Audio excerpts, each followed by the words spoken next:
Hey guys, welcome back. Orbomb here, bringing you another one of our live deck profiles. I have the mic really close to me today, so hopefully the audio isn't like super whack, but the table's really full of stuff that I don't know what to do with. So, yeah, we're just gonna rock with it. But we're playing Rayquaza today, or we're doing Rayquaza profile today.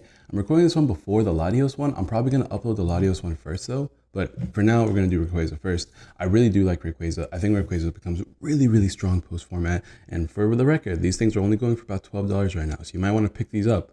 While they're kind of low, because they're going to be dominating the format, I think, because it's with Tapu Koko Prism and Shaman Prism and Wonder Labs, like you have a bunch of new tools in Rayquaza that make Rayquaza as strong as ever. But we're going to get right into this so my battery doesn't die like last time. Let's go over the Pokemon first. 3-liner Rayquaza, you know, there's a lot of cards in this deck now, so you can't fit as many cards as you used to, but 3 Rayquaza seem to be doing well. Stormy Winds obviously means that you can discard the top 3 cards of your deck and get an energy from your discard pile and attach it, so it helps accelerate energies on the board.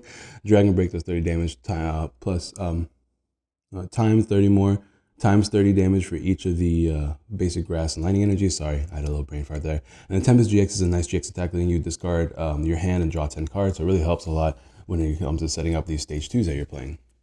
Speaking of which, I should probably show those off first. We're obviously pairing them with the standard deck.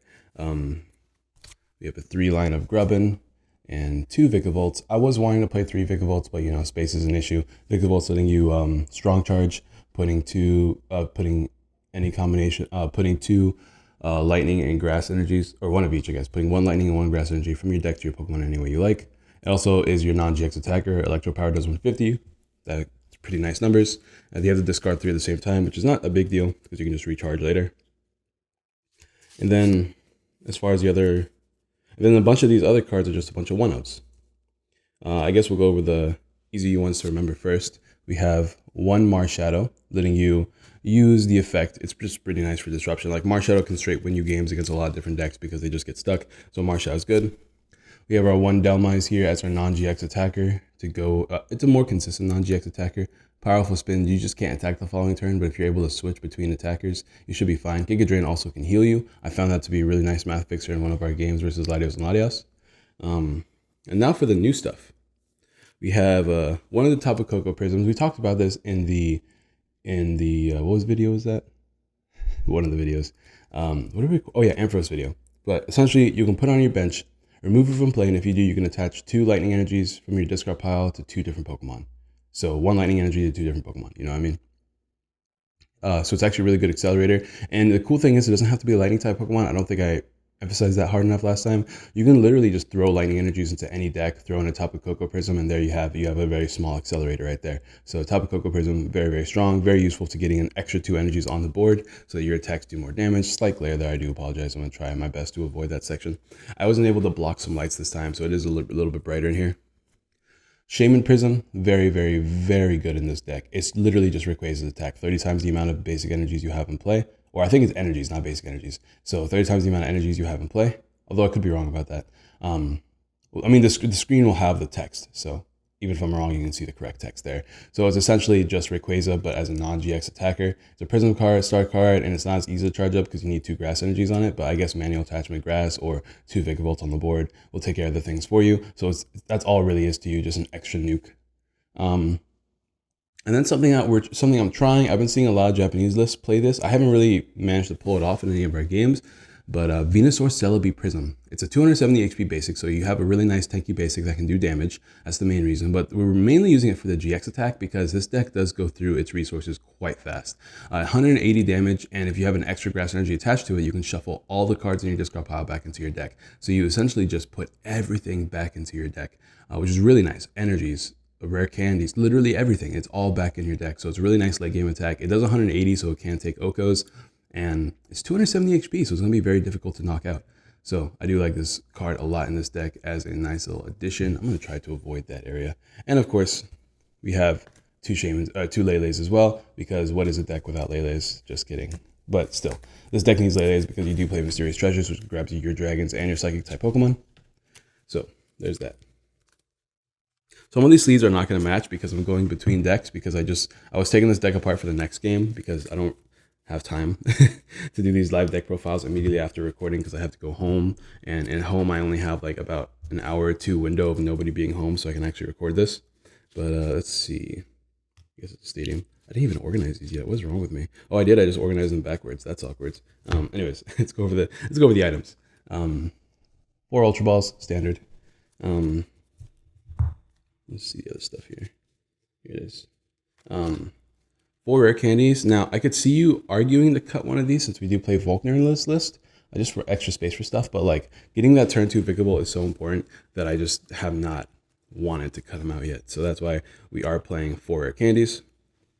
3 Nest Balls. We have Tapu Koko. We have Shaman. We have Delmise. We even have Rayquazas that we sometimes want to get just from our deck. So it's just another way to accelerate Pokemon. And we have Grubbins, of course, as well. So we are choosing to play 3 Nest Balls in this deck list. Ooh, there is heavy glare. Let's move everything to the side a little bit. Man, this is really bad. I didn't think it was going to be this bad.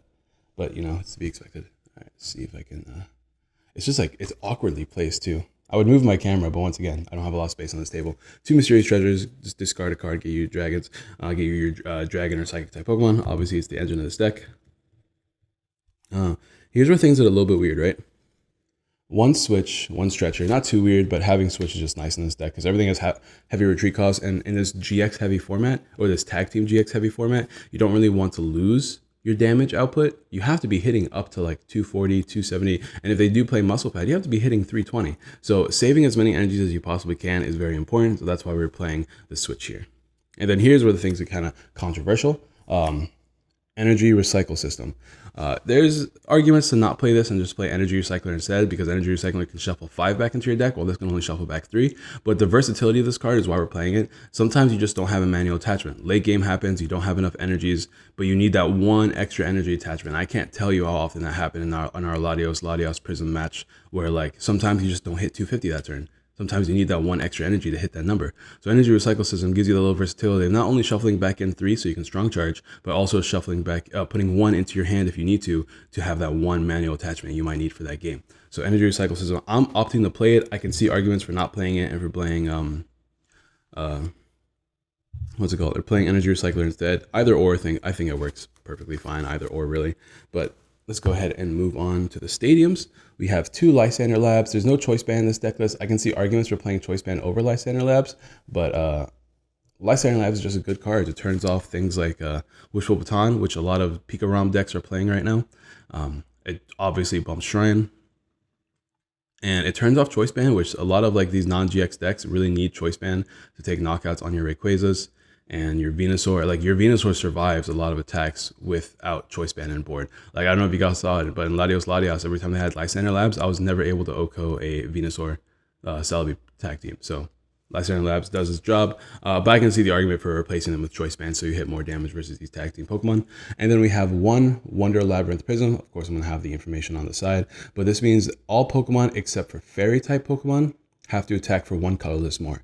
Now, that's a concern, because it hurts you, but it also hurts your opponent probably more, because if you have Vikavolt, you're probably able to over-attach to a Pokemon fairly easily, while a lot of other decks cannot afford to do that.